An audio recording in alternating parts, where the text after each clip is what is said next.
Boy, where you been? It's TeeJay the artist. You rock with me. You are the smartest, and we back with another video, man. We got another one from Jimmy High Roller, the most unethical hooper in basketball. It look like this is a Shai Gilgeous-Alexander video. I like that.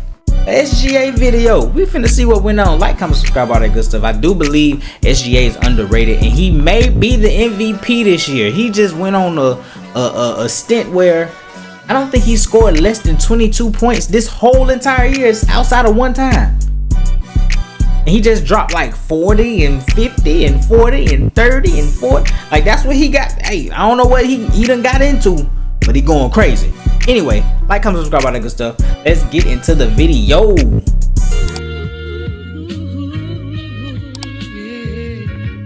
Could you turn me up in the headphones a little bit? The ethical hooper. A player who is true to the game, plays basketball the way it was meant to be played. No flopping, no stat padding, just pure hoops. Pure and the opposite of the unethical hooper. The player who relies on foul baiting and gimmicks and a barrage of free throws to fill the stat sheet. And then you got James Harden in here. Oh, Lord, you did your homework.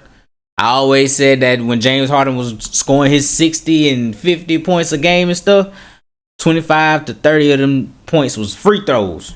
But he was foul baiting. But it's still crazy to get 50, 60 points. But, you know, anyway. And right now, there is an unethical hooper among us. Uh-oh. Well, at least that's the reputation Shai Gilgeous-Alexander is building at the moment. Okay. With some fans claiming his historic season has been propped up with foul hunting and an absurd free throw volume manufactured from gimmicks and tricks that are a Oh, so I thought this was a praise video. I thought he was about to praise SGA. You finna. Oh, okay. To the game. But if Shai is a foul grifter, a free throw merchant, then I've got some bad news about some of your all-time favorite players. Oh, you know Jimmy High Roller be doing his research. Oh Lord. He finna get y'all. He said, y'all gonna hate on SGA? I'm about to show you something. Let's pull back that curtain. Uh-oh. Today's video is sponsored on the automatic I don't even use DraftKings now. Only at Draft, every hair to split to pick a side between two players having historically great seasons. Ooh. The impossibly good Serbian gunning for his 4th MVP, or the superstar guard looking to break a 6-year chokehold big men have had on the award. And with a race this tight, deciding the most valuable player in the league may just boil down to the smallest, seemingly insignificant things. Buckito. Like free throws. Now, basketball isn't much of a thinking man's sport, but leave it up to us to create a philosophical divide amongst the type of players we like and don't like. On one side, you have the locally sourced, all-natural, ethical hoopers. And on the other, you have players who essentially rely on a bag of tricks and gimmicks to navigate games and get free buckets from the line. This is a crazy divide. This is a crazy divide. Oh my gosh. Now, we know CP3, he gon' foul hunt. He foul hunts. He plays a little dirty games. Trae Young. I feel like, I don't know, I don't watch a lot of Trae Young, but I know that he stay behind that 3-point line. Does he get a lot of fouls? I'm not sure. I didn't know Jalen Brunson was going to be on this side. We knew that James Harden and Embiid was going to be on this side. I know that Luka complains a lot. Also, my boy, you got to update this. He's not with Dallas no more. Also, you got to update Jimmy Butler. He's not in Miami no more. I didn't know Jimmy was going to be on this side. And then on this side, we know that these guys is all buckets. All buckets. Actually, this guy here needs to get more fouls called for him. It's crazy that LeBron James go to the rim all the time, don't get no fouls at all. That's crazy. We know that KD and Book jump shooters, so they don't get touched. Kyrie, he's so wizardry with the ball, you can't touch him anyway if you want to foul. The Boston Celtics shoot 53s a game, and Steph, you got to catch him. But anyway. Do I believe basketball actually has any sort of moral code? No. In fact, the idea of a morally superior basketball player seemed like a joke until it entered the vocabulary of head coaches around the league, making it about as real as anything else. But there is something distinctly different about these two styles. He just pushed him. That's a foul. Both aesthetically and productively. He just pushed him. That's a foul. The real question is how reliant on free throws these alleged unethical hoopers are, and are they truly earning their trips to the free throw line, or are they tampering the game with their bag of tricks? And a question we all need to consider, does Shai Gilgeous-Alexander and his game even warrant the label of unethical? Now, one way to approach this question is simply by looking at the rate at which players are attempting free throws. When looking at a metric like free throw attempts per field goal attempt, SGA ranks 24th among all players this season, behind players like Trae Young, Damian Lillard, Anthony Davis, Giannis, and even an aging James Harden, who was able to escape the claims of foul baiting and stat padding years ago. He don't escape it with me. So just purely looking at the rate at which players are drawing fouls, SGA isn't doing anything out of the ordinary. But to better understand Shai's scoring profile, we need to look at the kinds of fouls Shai draws and where they're coming from. Most shooting fouls don't happen out here, they happen in here. Players that stay aggressive and drive the ball more tend to put more pressure on the defense and draw more fouls. This is why a player like Dwayne Wade, for example, who spent his prime years attempting 10 free throws a game, was never associated with any foul hunting. He earned his free throws. That's the reason his knees was gone. You see, he just trying to go to the rim every time. He trying to dunk on everybody, then he start hitting the floor every time. This season, the player who drives to the basket far more than anyone else in the entire league is Shai. SGA. In fact, nearly half of all of his free throw attempts are generated through his drives to the basket. And again, if we look at the rate these drive leaders are drawing fouls on their drives, Shai is getting calls at an average rate. Far from what you might see from other superstars, both past and present. Which brings us to a real point of contention when it comes to SGA and his historic season.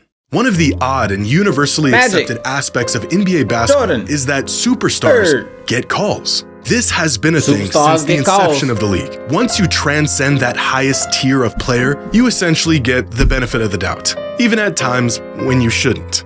He never controlled it, Michael. He picked it up and then he took it. But he didn't touch it with both hands. That's the thing. You think so, Michael? 55 hits, 2 to come. Wow. Michael, I didn't see 2 hands on him, Michael. Yeah. But I believe you. You did. But I believe you. I'm going to just say this. If a referee did that for LeBron James, I ain't going to say nothing else.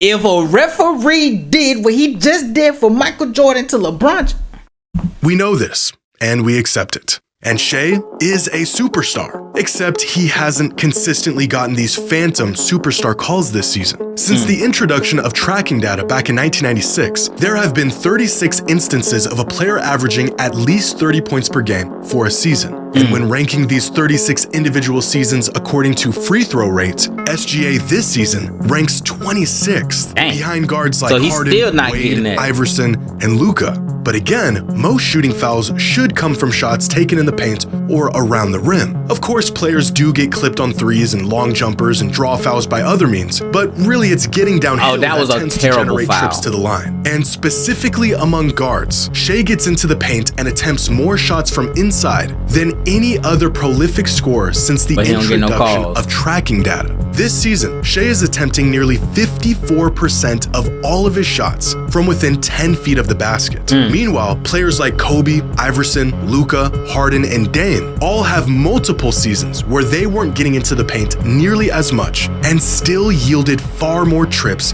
to the free throw line. Shai is statistically the most aggressive volume scoring guard in recent NBA history. He takes the most shots that historically should earn trips to the free throw line, and there isn't a single metric that suggests his free throws are inflated or unwarranted. Of the previously mentioned 36 seasons of 30 points or more a game, the average number of free throws taken per game across the board is 10. This season, Shai is averaging just 8.3. So if anything, considering his usage and his play style, Shai is actually not getting enough calls. If we've learned anything from witnessing the last decade of scoring maestros, it's that this is just the nature of great scorers. They're hard to stop. They force the defense to get physical. They get you in positions you don't want to be in. Overreacting, reaching, even taking gambles hoping it yields you a stop or a turnover, when more often than not, it's just going to end up in another trip to the free throw line. And on an abstract scale of basketball morality, I don't think SGA plays an unethical style of hoops.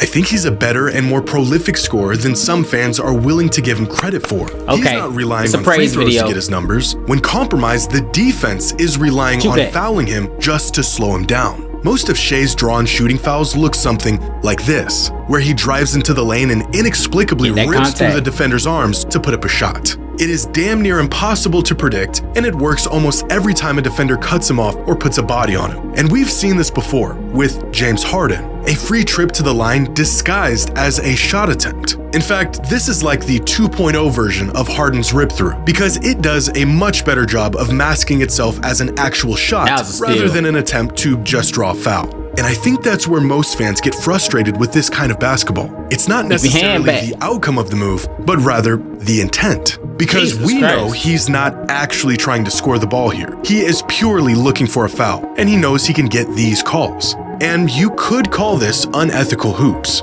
or you could call it smart basketball. Kobe Bryant was notorious for making opposing players pay for bad defense, drawing fouls for the sake of drawing fouls. And when he did it, it wasn't viewed as his fault for taking advantage of the rules. It was the defender's fault for falling for the move in the first place. If you don't want to get baited, don't fall for the bait. That's a fact. You reach, I teach, as some half-decent basketball player once said. Take this play here, where he gets the defense on his hip, out of position, and reaching in to disrupt the shot. Now, Shai is baiting the foul here, and he's going to get it every time, because he already beat the defense 3 steps ago. There. Or this play here, where Shai has a 7-footer in a mismatch, feeds him the bait, and Markkanen falls for it, leading to the shooting foul. Some I don't like those may fouls. say this is an act of basketball sin, right here, and then intentionally jumping into the defender that instead part. Of just pulling. That's the part I don't like. That's the part I don't like.